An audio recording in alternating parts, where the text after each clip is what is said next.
महापुरुषते चरणारविन्दं त्यक्त्वा सुतस्त्यजसुरे सुतराजलक्ष्मीं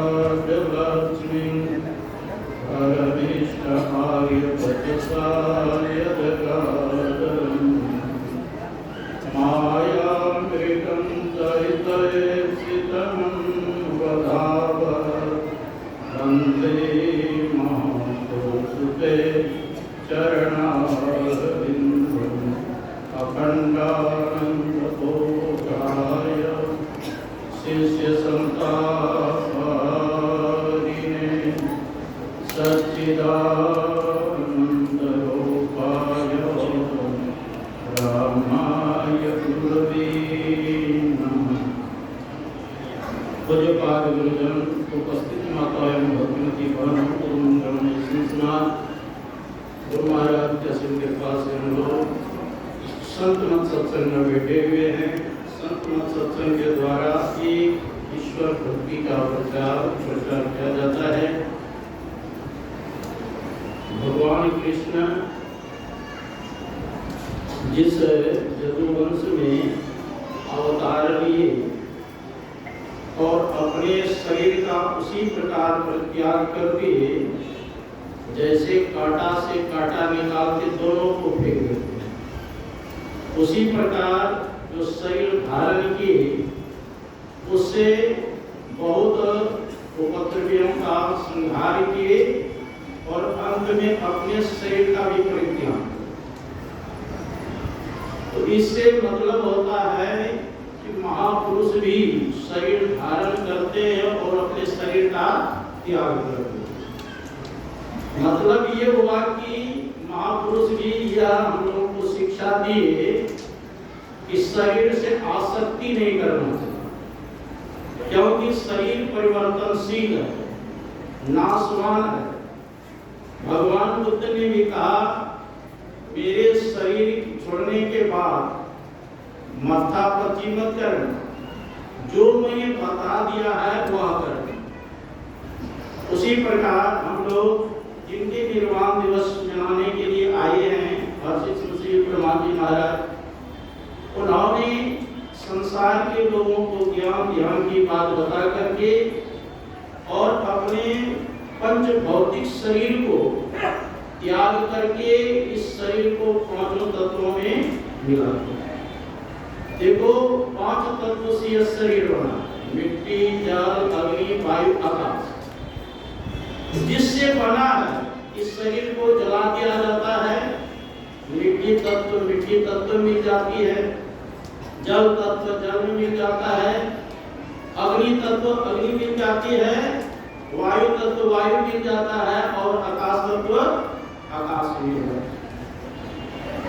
लेकिन इस शरीर में जो रहने वाला वो नित्य है, शाश्वत है, सनातन है, अव्यक्त है, इंद्रियातीत।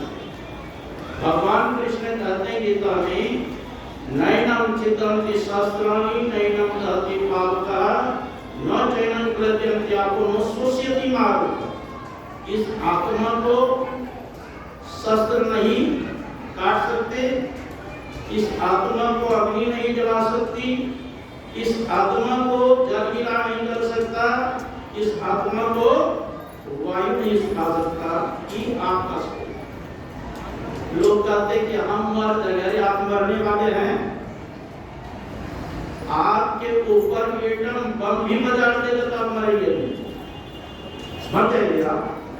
हाँ, भले पांच तत्व का जो शरीर बना है, हड्डी पसली मांस भले अलग हो जाए, लेकिन इसके अंदर जो आत्मा है किसी एटम बम से समाप्त नहीं किया जा सकता। देखो, पहले की माताएं लोग अपने पुत्र को झुलना पर झुलाती हुई ब्रह्म ज्ञान का उपदेश करती थी। मदरसा शुद्धोसी बुद्धोसी निरंजनोसी संसार माया परिवर्जितोसी संसार स्वप्न तेजमोह निद्रा मदलसा वाचिमुआ पुत्र। अरे बेटा, तुम्हारा रोना स्वरूप नहीं है। पांच तत्व का जो ये शरीर बना है, मिट्टी, जल, अग्नि, वायु, आकाश, ये तो कौन हो?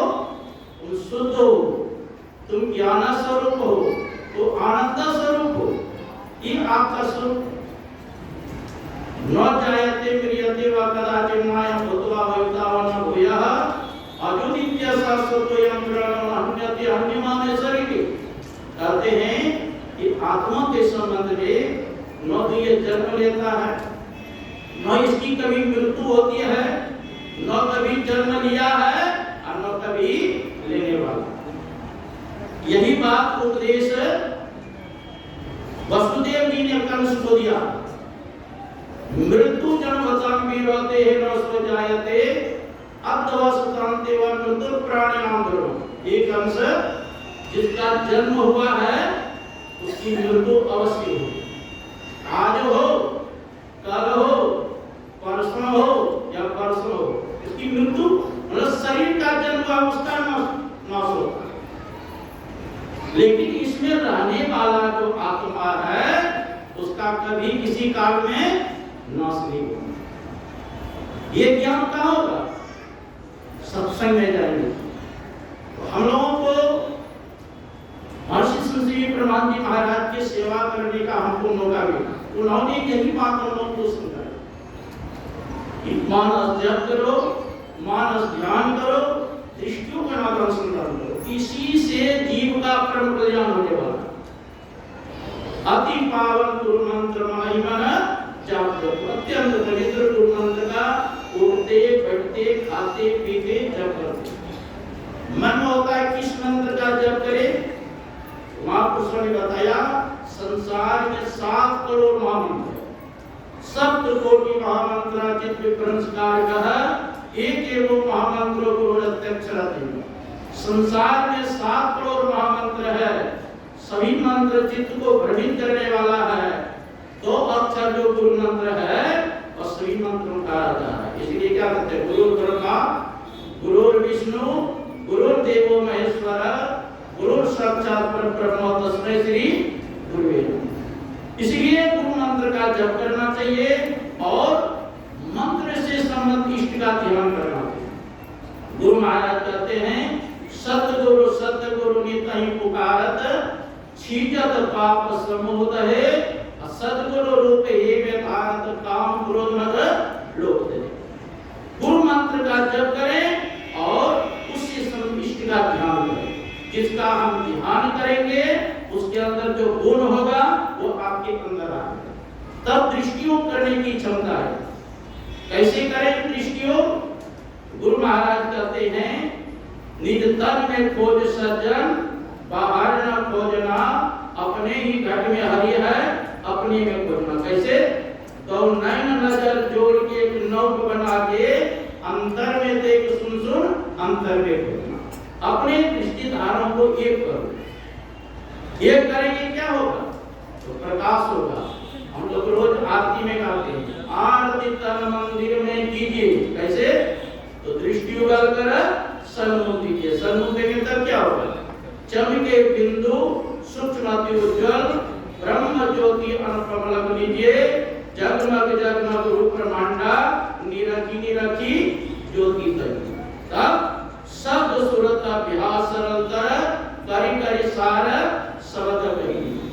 ऐसी युगति कयागर त्यागी भव ब्रह्म भेद सकल। इस प्रकार से साधना करेंगे तो पांचों शरीर को पार कर देंगे। स्थूल सूक्ष्म कारण कारण केवल होगी। तब अपने आत्म स्वरूप का ज्ञान होगा। अभी तो शरीर का ज्ञान हो रहा है। हनुमान जी से भगवान श्री राम ने पूछा था हमने और तुम में क्या अंतर है? तो हनुमान जी ने कहा था देह दृष्ट्वा तो दासो हम जीव दृष्ट्वा तो दंस कहा वस्तु तस्तु तदेवानिति में निश्चितम मत। शरीर के दृष्टि से आप हमारे स्वामी हैं, मैं आपका दास हूं। जीव के दृष्टि से आप अंश हैं, मैं आपका अंश हूं। और तत्व रूप से जो आप हैं सो मैं हूं, जो मैं हूं सो आप हैं। मेरे आप में कोई अंतर नहीं। सो तो हिता ही तो ही नहीं भेदा बार की जीवन का वही भेदा।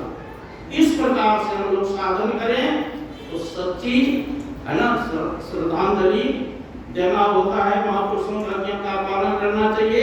आज्ञा श्रवण सुसाहिब सेवा, महापुरुषों ने कहा 100 काम को छोड़ के भोजन करना चाहिए, 1000 काम को छोड़ के स्नान करना चाहिए, 1,00,000 काम को छोड़ करके दान करना चाहिए और अंतिम का कोटिम तक स्मरे करोड़ों काम